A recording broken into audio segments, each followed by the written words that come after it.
আজকে আমার বিয়ে, কিন্তু বিয়ের দিন সকালবেলায় কি এমন হলো যে অমিত রেগে মেগে চলে গেল বাড়ি ছেড়ে। সো হ্যালো গাইস, কেমন আছো তোমরা সবাই? আশা করি সবাই খুব ভালো আছো। আর হ্যাঁ, তোমরা এই ভিডিওর জন্য অনেকে ওয়েট করেছিলে, তো ফাইনালি চলেই এসেছে। তো দেখো, যেদিনকে আমার রেজিস্ট্রি ছিল সেদিনকে সকালবেলা থেকে কি কি করেছি সেটাই তোমাদের সাথে শেয়ার করব। তো ঘুম থেকে উঠেই ফার্স্টেই রান্নাঘরে চলে গেছে, আর মা তো প্রচন্ড রেগে গেছে কারণ আমি অনেক দেরি করে ঘুম থেকে উঠেছি, প্রায় 10টা মতো বেজেছিল তখন। আর উঠে ব্রাশ টাশ করে আমি এখানটাতে দেখো পুরো খেতে বসে পড়েছিলাম।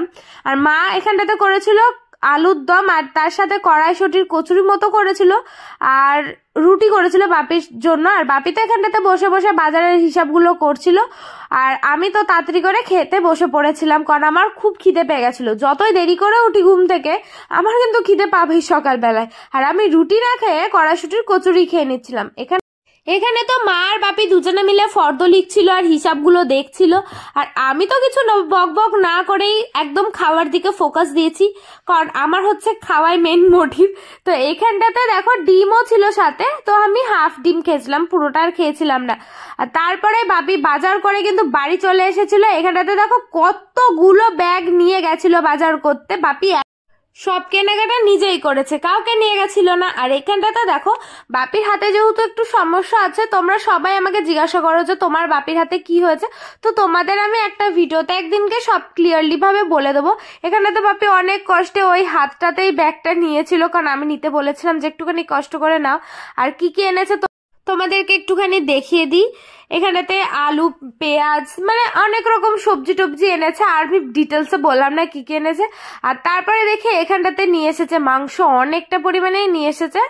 আর এটা আমি এখন ধোবো। তো বাপিকে আমি বলছিলাম যে তুমি মাছের মাথা আনোনি, তো বললো যে না এনেছি, দেখ মাংসের নিচেই রয়েছে। আর আমি ঢেলেছি, আমি নিজেই বুঝতে পারিনি যে নিচেই রয়েছে মাছের মাথা। তারপরে ঘরে চলে এসেছি, এসে দেখি আমার বোনেরা কিচ্ছু না করে, ঘরটা না গুছিয়ে এখানটাতে নিজেদের মতো রেডি হয়ে ভিডিও করছে। আমি ভিডিও করছি দেখে এখানটাতে তো অনু লজ্জা পাচ্ছিল। এটা কে বলতো? এটা হচ্ছে আমার যে বেস্ট ফ্রেন্ড, তার বোন। আর তারপরে আমি এখানটাতে এক গামলা মাংস নিয়ে নিয়েছি, এখন যাব আমি ধুতে। মানে ভাবো, নিজের বিয়ের কাজে নিজেকেই করতে হচ্ছে। আর কি বলবো, আমার মা তো মাংস টাংস কিচ্ছুই ধোয় না, আর যেদিনকে যদি ধোয় তাহলে মা আর সেদিনকে বাড়িতে খেতেই পারবে না, এমন একটা ব্যাপার। মা এসব একদম পছন্দ করে না, তাই আমাকেই ধুতে হয়। আমি তো শুধু বলি যে আমার বিয়ে হয়ে চলে যাওয়ার পরে তুমি কি করবে বলো তো, কারণ আমার বোনরা তো এইসব পারে না। মা বলে তখন আমি ঠিক করে নেবো ওদেরকে শিখিয়ে। এই দেখো, আমি তো মাছের মাথা তখন খুঁজে পাচ্ছিলাম না, কিন্তু বাপি বলেছে যে মাছের মাথা আছে। মানে আমি বলেছি আর নিয়ে আসবে না, এটা কি হয় নাকি কখনো? দেখো অনেকগুলোই কিন্তু নিয়ে এসেছে। আর এটাই আমি এখন ভালো করে ধুয়ে নেবো। আমার খুব বিরক্তিকর লাগে এই মাছের মাথা টাথা ধুতে, কিন্তু কি করব বলো, মা যখন ধোয় না আমাকেই তো ধুতে হয়। তোমরা আমাকে কমেন্টস করে জানিও যে তোমাদের বাড়িতেও এরকম নিজেদেরকে ধুতে হয় নাকি।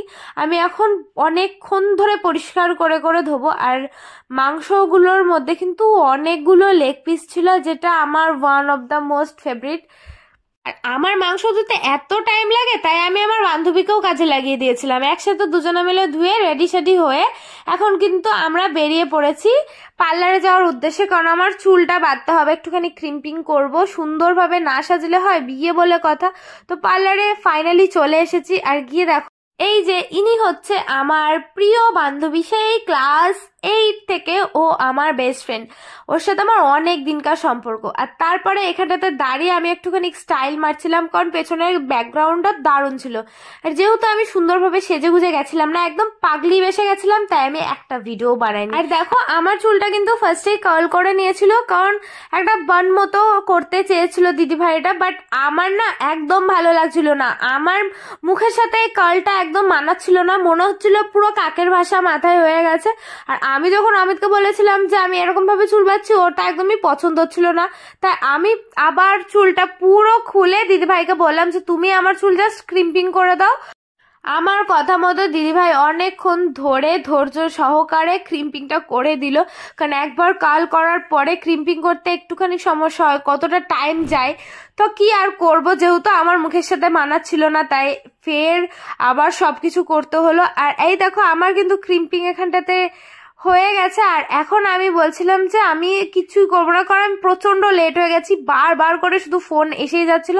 তাই আমি চুলটা না বেঁধেই আমি চলে গেলাম এখানটাতে দিদি ভাইকে টাটা করে। পূজা দেখো এখানটাতে তো দৌড়াতে দৌড়াতে লিটারালি বাড়িতে এসেছি, কারণ এত বারবার ফোন আসছে বাড়ি থেকে।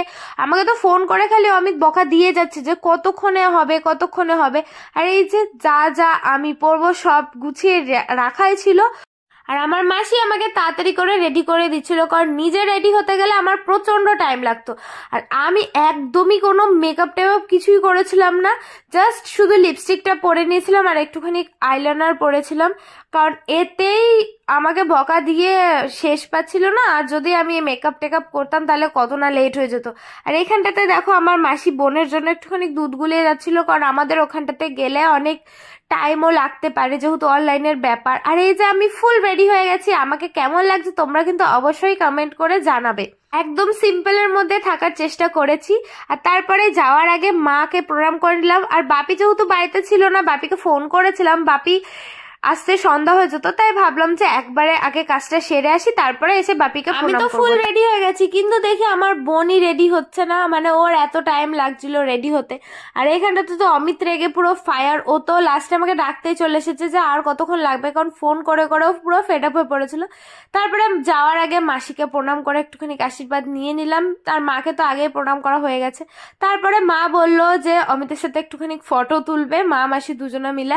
এখানে তো খুব মজা করছিল। আর আমার শাড়ির যে ব্লাউজের পিসটা ছিল ওটাই মা গায়ে জড়িয়ে নিয়ে একটুখানি ফটো তুলে নিল। আর তারপরে যাবো কিসে এইটা নিয়ে আবার আমাদের ঝগড়া বেঁধে গেছিল, তাই আমি বাইরে চলে এসে এখানে তো অপেক্ষা করছিলাম। আর অমিত চলে গেছিল টোটোওয়ালাকে ডাকতে, কারণ টোটোওয়ালাকে বলেছিলাম, টোটোওয়ালা এসেছিল না, তাই ও প্রচন্ড আমার উপর রেগে গেছিল, রেগে মেগে তো চলেই গেল। তো গাইজ আজকের ভিডিওটা তোমাদের কেমন লাগলো অবশ্যই কমেন্ট করে জানাবে, ভালো লাগলে লাইক শেয়ার করে দেবে। আর হ্যাঁ, নেক্সট পার্ট অবশ্যই আসছে, সেটার জন্য কিন্তু পেজটা অবশ্যই ফলো করে